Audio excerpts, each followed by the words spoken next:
وإذ زين لهم الشيطان أعمالهم وقال لا غالب لكم اليوم من الناس وإني جار لكم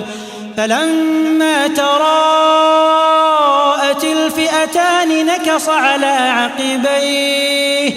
وقال إني بريء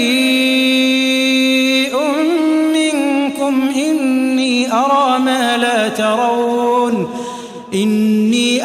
ما لا ترون إني أخاف الله والله شديد العقاب